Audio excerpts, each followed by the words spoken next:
Budget कम है लेकिन अच्छा घर बनाना है तो ये वीडियो देख लो। आज की वीडियो में बताऊंगा कि कैसे आप अच्छा घर बना सकते हो, पैसे भी बचेंगे, बजट में भी रहेगा और सही से घर बनेगा। बस ये 10 स्टेप फॉलो करने हैं, 10 चीजें हैं, 10 मिनट लूंगा।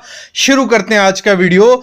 देखो, पहला काम करना ही क्या है, अगर आपको अपना ड्रीम हाउस बनाना है, वो भले ग्राउंड फ्लोर है, G+1 है, G+2 है, जितना भी बनाना है उसका नक्शा बनवा लो। आपके पास जितना भी बजट है, आपके पास 5 लाख है, 10 लाख है, लेकिन आपका सपना है कि आपका G+1 हो, इतने कमरे हो और आपके पास उतनी जमीन है लेकिन पैसे नहीं है घर बनाने के। मैं बोलूंगा एक अच्छा सा आर्किटेक्ट हायर करो। अच्छा सा इसलिए बोल रहा हूं क्योंकि मार्केट में काफ़ी इंजीनियर है, काफ़ी आर्किटेक्ट हैं। जो नक्शा मेरे ख्याल में आपके लिए एफिशिएंट हो, जिसमें पैसा भी बचे और अच्छे से बन पाए, वो सारे नहीं बना सकते हैं। तो कुछ लिमिटेड देखना, ढूंढ लेना अच्छे से, उनका काम भी देख लेना और वो ऑथराइज्ड होना चाहिए, उसी से नक्शा बनाओ। ऐसे वेस्ट है मनी। मतलब अगर आप किसी लोकल इंजीनियर आर्किटेक्ट से नक्शा बना लेते हो और उसको नॉलेज नहीं है, फिर तो आपका पैसों के लग गए, कुछ नहीं होने वाला। तो और दूसरी चीज इसी में जाना है कि विदाउट नक्शा, नक्शे के बिना घर नहीं बनाना है, फिर वैसे वेस्ट होने वाले हैं। देखो, नक्शा मैंने कहा था क्या करना है, आपको जैसा बनवाना है वैसा बनवाओ, भले पैसे कम है, लेकिन जब आप नक्शा बनवाओगे आर्किटेक्ट को बता देना कि मेरे को क्या करना है, इतना सा मेरे की अभी मेरी रिक्वायरमेंट है कि एक कमरा में बना लूं, एक लॉबी हो, एक किचन हो, एक बाथरूम हो, बाकी मैं बाद में कंस्ट्रक्शन करूंगा 2 साल बाद या 3 साल बाद। तो नक्शा इस हिसाब से बनाना कि ये चीजें मैं पहले बना सकूं, ये 3 चीजें बना ली और बाद में जब मैं कंस्ट्रक्शन कराऊं तो इसी प्लान के हिसाब से मैं नेक्स्ट बना सकूं। मतलब आपको प्लान पूरा बनाना है, लेकिन बजट जितना है उतनी कंस्ट्रक्शन अभी करोगे, नक्शा आपके पास होगा, आपका सपनों का घर आज नहीं, कल नहीं, परसों जरूर बनेगा। ऐसा मत करो कि पैसे कम है लेकिन मन कुछ हो रहा है बनाने का, प्लान उतना ही करोगे, फिर बाद में जब पैसे आएंगे तो फिर वो तोड़ के बनाना और वो वैसा बन नहीं पाओगे। तो अभी से आपका नक्शा G+1 या G+2 के लिए रेडी होना चाहिए, जैसे आपने ड्रीम लिया। अगर छोटे घर का लिया है आप उसी हिसाब से जा सकते हो। ये पहली चीज है। जब ये घर बना रहे होते हो, आपके पास अभी 5 लाख पड़ा है, 10 लाख पड़ा है या 20 लाख पड़ा है, तो आपको बजट का आइडिया नहीं है कि पैसे लगने कितने वाले हैं। देखो, वो आर्किटेक्ट भी आपको बता देगा क्योंकि लमसम वो आइडिया दे देगा और आप खुद से भी निकाल सकते हो। लगा लो आपका 600 स्क्वायर फीट का एरिया है या 700, 800, 900 जितना भी है, 600 स्क्वायर फीट पकड़ लिया। इस समय आरसीसी का मतलब आप पेंट से प्लास्टर तक हमारा घर कंप्लीट ही होता है। लगा लो प्लास्टर हो गया, थोड़ा पेंट हो गया और दरवाजे लग गए, अंदर का इंटीरियर नहीं भी हुआ, तो 1450 रुपया पर स्क्वायर फीट पूरे इंडिया में 28 स्टेटें हैं ना, लगभग यही रेट चल रहा है। 50 रुपये, 100 रुपये, 150 रुपया ऊपर नीचे होगा, इतना ही है। लग के आपको आइडिया लग जाएगा कि आपको घर बनाने में आना कितने वाला है खर्चा। 600 इंटू 1450 करते हैं तो आपको कुछ 8,70,000 रुपये आ गया। मतलब 8 से 9 लाख रुपए लगने वाला है अगर 600 स्क्वायर फीट का घर है। तो अगर आपने अभी अपनी जेब देखनी है कि उसमें 2 लाख पड़ा है, 3 लाख पड़ा है या 4 लाख पड़ा है, उतना पड़ा है, उसी हिसाब से प्लान करोगे। ये कमरा बन जाएगा, लॉबी बन जाएगी, बाथरूम, किचन बन जाएगी। बाकी में जो मेरे को चाहिए नीचे के फ्लोर में, ऊपर के फ्लोर में, वो बाद में बनाऊंगा। नक्शा अभी से रेडी होना चाहिए, पहली चीज करनी है। दूसरी चीज क्या करनी है, जब आपका नक्शा बन गया, कभी भी जो आर्किटेक्ट सुजेस्ट करे कॉन्ट्रैक्टर, मत जाओ। जाने में सारे बुरे नहीं होते, लेकिन चांसेस होते हैं कि बुरा कॉन्ट्रैक्टर हो सकता है। बुरा का कहने का मतलब यह है, आर्किटेक्ट और कॉन्ट्रैक्टर मिल सकते हैं, वो उस हिसाब से डिटेल बना सकते हैं कि कॉन्ट्रैक्टर को बेनिफिट हो, कॉन्ट्रैक्टर को बेनिफिट होगा तो आर्किटेक्ट को। मैं बोलता हूँ नक्शा बना के रख लो अपने पास, उसके बाद 10 दिन लो। 10 दिन में आपने करना क्या, पूरी प्लानिंग करनी है कि घर कैसे बनाना है। आपने देख लिया अपनी पॉकेट की इतना पैसा है, तो उसमें क्या करना है, आपको 3-4 ठेकेदारों से रेट ले लेना है। लेबर ठेकेदार से आपको करना कौन सा ठेकेदार है कि लेबर उसकी हो, मटेरियल आपका, उसमें आपके पैसे बचेंगे। उसमें आपसे 10 से 15% बच जाता है आपके टोटल घर की कंस्ट्रक्शन का। अगर आपके घर में 10 लाख लग रहा है तो उसमें से लाखों 1-1.5 लाख रुपए बच जाएगा अगर आप खुद से मटेरियल देते हो और लेबर हायर करते हो। तो आपको क्या करना है, लेबर ठेकेदार हायर करने, उसमें 3-4 ठेकेदारों से रेट ले लो। जिन ठेकेदारों से रेट लिया है देख लो, उसमें से 2 ठेकेदारों का आपको रेट पसंद आ गया कि रेट है, उनका काम देखो, क्योंकि उस एरिया में कोई ना कोई काम किया होगा, वो काम देखो जाके, ठीक है, काम देखो और फिर उसके साथ एक छोटा सा एग्रीमेंट बना लो। कोई बड़ा एग्रीमेंट नहीं बनाना है कि उधर जाना है, मतलब कोर्ट जाना है या स्टैंप्स लगानी है, सिंपल लिखवा लो उससे, दोनों के साइन होंगे उसमें तो चल जाएगा। तो उसमें क्या लिखवाना है आपको, एक तो चीज लगाना है कि कितने में काम दे रहे हो, 200 रुपया 210 रुपये पर स्क्वायर फीट में, उसमें क्या क्या करके देगा, मतलब उसमें आप स्लैब डाल के दोगे, प्लास्टर, मतलब लिखवा लो क्या क्या करके देगा और क्या नहीं करके देगा, वो मस्ट होना चाहिए उस एग्रीमेंट पे। दूसरा, कितने दिन में वो काम खत्म करके देगा वो भी लिखवा लो, और पेमेंट कैसे कैसे देनी है, बस ये छोटा सा एग्रीमेंट कर लें। मटेरियल खुद से उसको देने, और मटेरियल किससे लेने, होलसेलर से, थर्ड पर, मतलब बीच में बिचौलिए से मटेरियल लोगे तो आपको महंगा पड़ने वाला है। तो आपके एरिया में हर जो घर बना रहा है उसके हर एरिया में कोई ना कोई होलसेलर होता है, उसके पास डायरेक्ट जाओ, ठीक है, और मटेरियल उससे लो।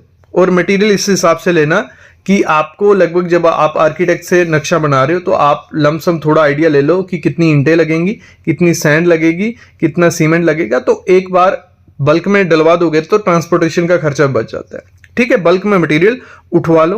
तो ये चीज करना है, जब आप विद मटेरियल लेबर उसकी है और मटेरियल आप दे रहे हो तो आपको वहां प्रेजेंट रहना पड़ेगा, काम की क्वालिटी देखनी पड़ेगी, ये चीज बहुत इंपॉर्टेंट है।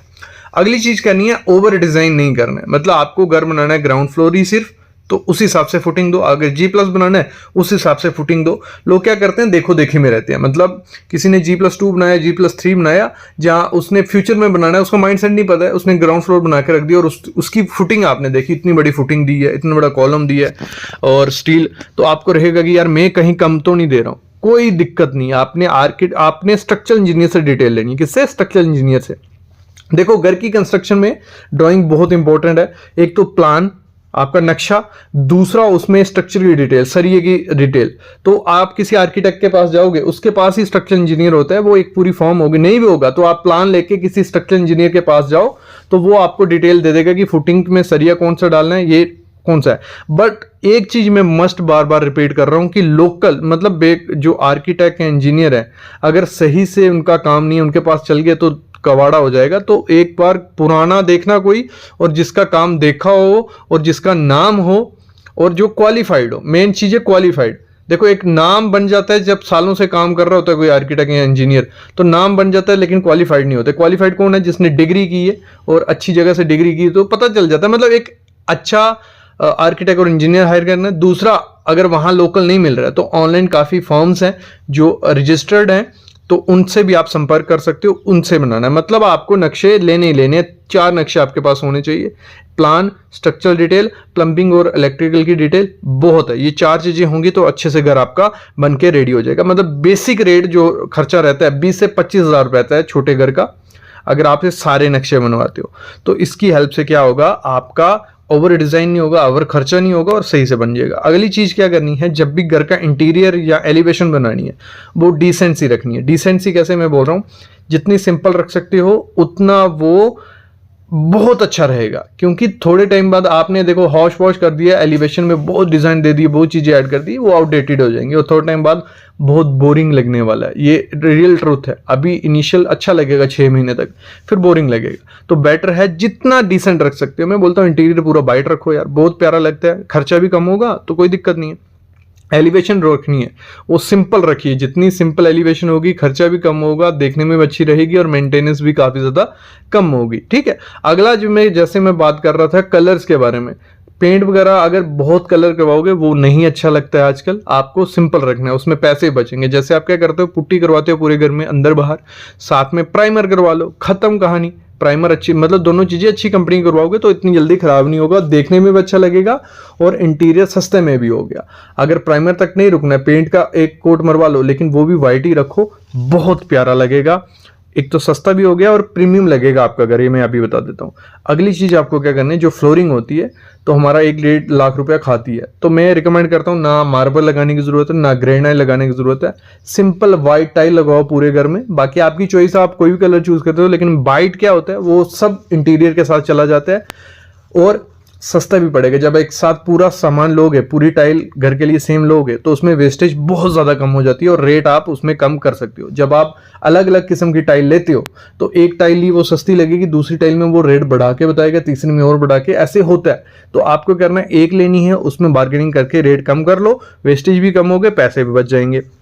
अगली चीज ऐसे इसी में, जब आप घर का नक्शा बनवा रहे हो, हम क्या करते हैं, प्लम्बिंग और इलेक्ट्रिक की डिटेल नहीं लेते हैं। हम क्या करते हैं, किस पे डिपेंड होते हैं, जो ठेकेदार आएगा प्लम्बिंग वाला या इलेक्ट्रिक का काम वही करेगा, वही जहरी मारेगा। मैं बोलता हूँ पहले ड्राइंग ले लो, जब आपका घर बन रहा होता है, मतलब दीवारें हो रही हैं, तब जहां जहां लाइन छोड़नी होती है कि यहाँ से पाइप जाएगी तो यहाँ से बिजली की लाइन जाएगी, तो वो पहले ही छोड़ दोगे तो तोड़ा फोड़ी नहीं करनी पड़ेगी, खर्चा कम होगा। और आपको पता होगा कि इलेक्ट्रिक और बिजली का कितना लेबर का खर्चा आएगा, क्योंकि हमारे पास ड्राइंग होगी। तो ड्राइंग मस्ट बना लो, ठीक है। अगली चीज क्या करनी है, बहुत इंपॉर्टेंट चीज है, हम क्या करते हैं, फॉरेन के ब्रांड हम पिंटरेस्ट पे देखते हैं, यूट्यूब पे देखते हैं, फॉरेन के काफी ब्रांड्स हैं, उनकी एड्स चल रही हैं, तो उनके मटेरियल हमें अच्छे लगते हैं। लेकिन लोकल ब्रांड जो है इंडिया के, बहुत अच्छे मटेरियल है। तो कुछ लोकल ब्रांड घर की कंस्ट्रक्शन में कौन कौन से लगाने, ये सामने लिस्ट देख रहे हो आपको, यहाँ सीमेंट, यहाँ सरिया कौन सा लगाना है, और यहाँ पे प्लम्बिंग का मटेरियल कौन सा लगाना है। जी कईयों को होता है कि ब्रिक हमें लाल ईंट यूज़ करनी है, ठीक है करिए, कोई दिक्कत नहीं है। लेकिन मैं बोलता हूँ अगर ब्रांडेड फ्लाई ऐश मशीन से बनी हुई लगाते हो, सस्ती भी पड़ेगी और लाल ईंट से बेटर है। WC ब्लॉक लगाते हो, बेटर है, आपकी चॉइस है, आप लाल ईंट के साथ जा सकते हो। लेकिन ये लगाते हो, पैसे बचेंगे और अच्छी क्वालिटी का घर भी बनेगा। तो ब्रांड क्या करने, इंडियन ब्रांड यूज़ करने। तो ये सामने मैंने कुछ इंडियन ब्रांड भी लिख दी हैं, आप इनमें से चूज़ कर लो।